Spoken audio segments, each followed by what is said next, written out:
بسم اللہ الرحمن الرحیم۔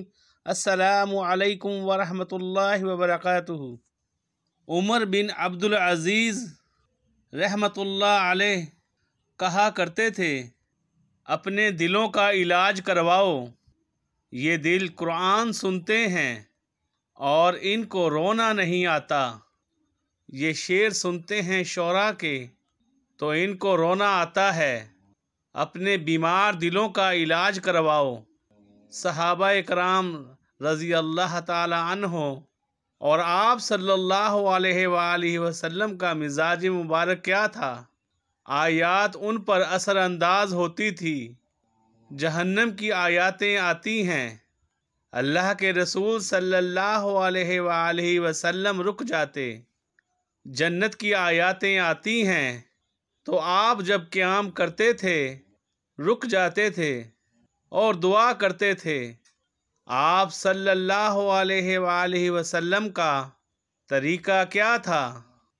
جب بھی رحمت کی آیات آتی رک کر سوال کرتے، اے اللہ اس رحمت سے میرا بھی دامن بھر دے۔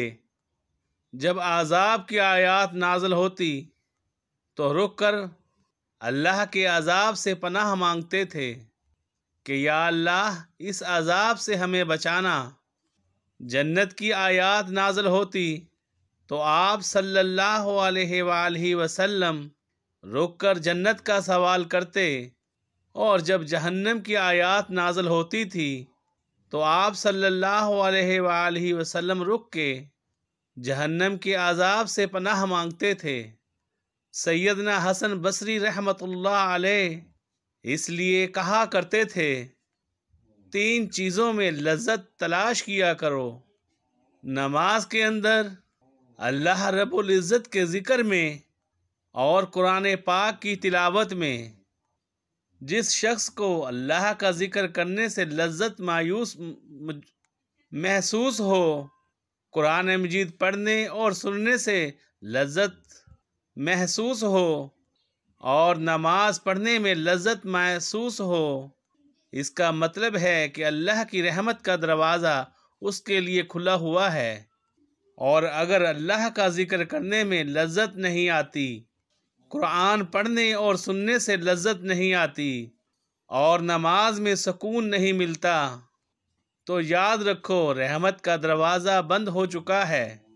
اور جس بندے کے لیے اللہ عز و جل کی رحمت کا دروازہ بند ہو جائے تو پھر اس شخص کے لیے دونوں جہانوں میں تباہی اور بربادی ہے۔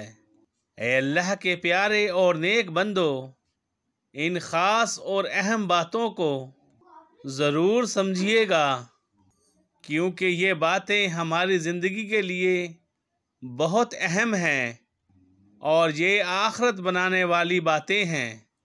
اللہ رب العزت ہمیں نمازوں میں لذت عطا فرمائے، قرآن پاک کی تلاوت میں لذت عطا فرمائے اور اپنے ذکر خیر میں لذت عطا فرمائے۔ آمین یا رب العالمین۔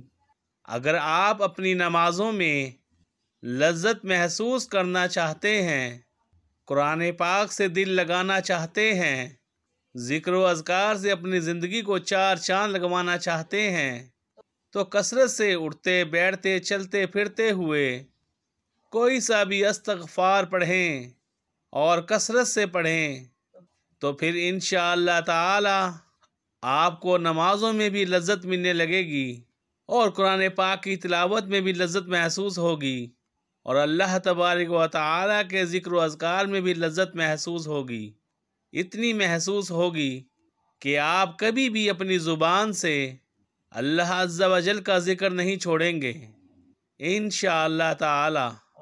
اور جو اللہ کی عبادت میں لگ جاتا ہے، کیونکہ مومن کی اصلی پہچان ہی یہی ہے، نماز پنجگانہ ادا کرنا اور قرآن مجید کی تلاوت کرنا اور رب العالمین کا ذکر الہی بلند کرنا۔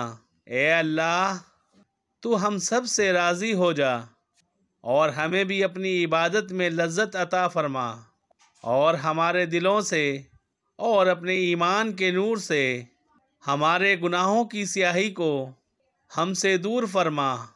آمین یا رب العالمین۔ جزاک اللہ خیرہ۔